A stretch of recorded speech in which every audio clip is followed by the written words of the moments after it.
Friends आप देख ही चुके हैं कि मेरी इंग्लिश कितनी वीक है। तो इनके जो मैंने टेस्ट दिए हैं टॉपिक वाइज टेक्स्ट बुक जो कि सबसे इजी है, उसमें भी मैं मतलब नहीं कर पा रही हूँ क्वेश्चंस को। तो मुझे एक बात तो एक्सेप्ट कर लेनी चाहिए कि मुझे अपने बेसिक को स्ट्रॉन्ग करने की ज़रूरत है। इफ़ आई थिंक कि मैं मॉक टेस्ट से, सेक्शन टेस्ट से और ऐसे ही क्विज़ लगा के अपनी इंग्लिश इंप्रूव कर लूँगी, तो ये मेरा बहुत बड़ा गलती होगी। तो मुझे लगता है कि अगर आपके साथ भी ऐसा हो रहा है, you are not getting good marks, you are getting 14 marks out of 30, then आपको भी टॉपिक वाइज रिवाइज करने की ज़रूरत है। और चाहे बिगनर्स हों या एक्सपीरियंस्ड हों जो पहले से तैयारी कर रहे हैं, अगर इंग्लिश इम्प्रूव ही नहीं हो रहा तो इट मीन्स बेसिक से स्टार्ट करना पड़ेगा।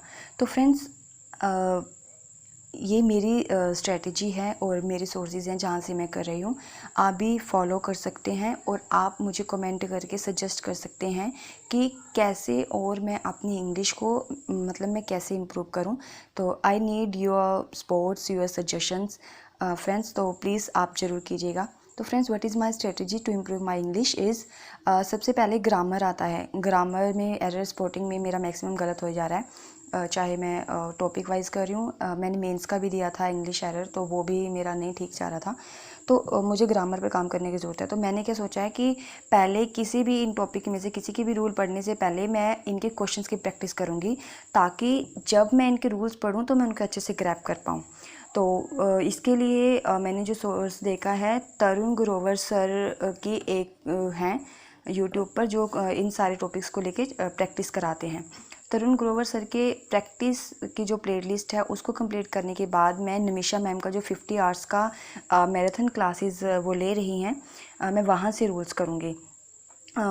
तो मेरा यही रहेगा कि मैंने एक चैप्टर को 3 दिन देने हैं। जैसे फर्स्ट डे मैंने तरुण ग्रोवर सर के प्रैक्टिस वीडियोस को दिए हैं, छठा और सातवां दिन मैं मैम की वीडियोस को दूंगी। फ्रेंड्स, आप अगर कोई बुक फॉलो करते हैं तो आप बुक में से भी कर सकते हैं, लेकिन मुझे बुक से रीड करने में प्रॉब्लम आता है और सुनने में सही रहता है, तो इसलिए मैं सुन के करना पसंद करती हूँ।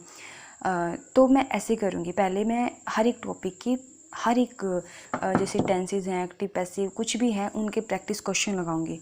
उसके बाद मैं इनके रूल पढ़ूंगी और इसके साथ साथ एरर रिडक्शन के 2 क्विजेज़ मैं अब भी लगाती हूँ और ये मेरी कंटिन्यू रहेंगी।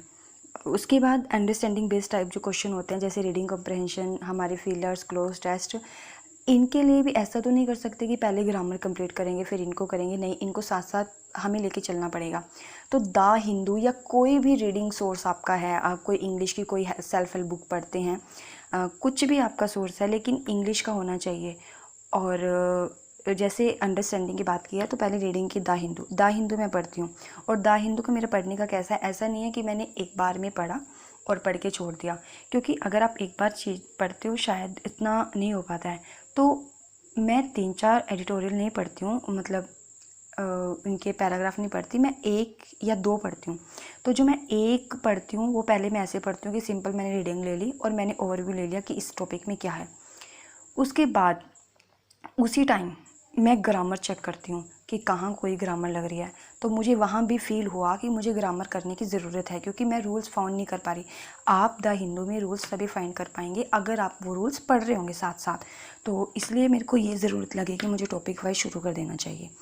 तो द हिंदू, उसके बाद मैं एक बार दिन में हल्का फुल्का चलते फिरते फिर पढ़ लेती हूँ और कंक्लूज़न निकालती हूँ कि हाँ, मैंने इस पैसेज से मतलब इस पैराग्राफ से क्या सीखा है, तभी इंग्लिश इंप्रूव होगा। अगर आपने सोचा कि द हिंदू का बस एडिटोरियल पढ़ना इंप्रूव करने के लिए, तो नहीं होता है। मैंने ये करके देखा है तो नहीं हुआ। लेकिन मेरी अंडरस्टैंडिंग बहुत ज़्यादा, मेरी एरर स्पॉटिंग में ज़्यादा एरर होती हैं। आपने देखा है रीडिंग कॉम्प्रहेंशन मेरा मैक्सिमम ठीक है, लेकिन मेरी अंडरस्टैंडिंग बढ़ गई है पढ़ने से, तो इसने बहुत अच्छा काम किया है। और मैं इंग्लिश बुक भी पढ़ती हूँ कोई ना कोई। उसके बाद ये वाला जो मेरा प्रैक्टिस का है उसको मैं कैसे करूँगी, उसको करने के लिए मैंने क्या किया है, अड्डा की जो क्विज़ेज़ हैं वो जनवरी तक मैंने रीडिंग कॉम्प्रहेंशन किया, जैसे वो सारे डाउनलोड कर लिए हैं। तो दिन में एक, जैसे रीडिंग कॉम्प्रहेंशन मैंने 2 से 3 दिन ही लगानी है, तो 1 या 2 क्विज़ेज़ मैं इसकी दूंगी। ऐसे ही करके मतलब मैं ये भी देखूँगी कि चलो रीडिंग कम्प्रहेंशन के 3 दिन मैं क्विज़ेस दे लेती हूँ, सिर्फ इसके 3 दिन, ऐसे करके मैं टॉपिक वाइज करूँगी। तो जुलाई में मेरा ये टारगेट है। और वोकैब का क्या है, वोकैब का जैसे द हिंदू में वोकैब आती है, मैंने एक ऐप द हिंदू नाम से ही वो ऐप है, उसमें नीचे निकाल के जो नहीं आते हैं मतलब जो बोल्ड किए होते हैं नीचे दिया होता है उनका मीनिंग, तो वहाँ से ही हो जाता है। और मैं क्या करती हूँ फ्रेंड्स, 2-3 वर्ड तो ऐसे होते ही होने चाहिए कि हम उनके ऊपर कोई सेंटेंस सोचें और बनाएं, तभी वो कैब ज़्यादा तभी याद होता है वो कैब। तो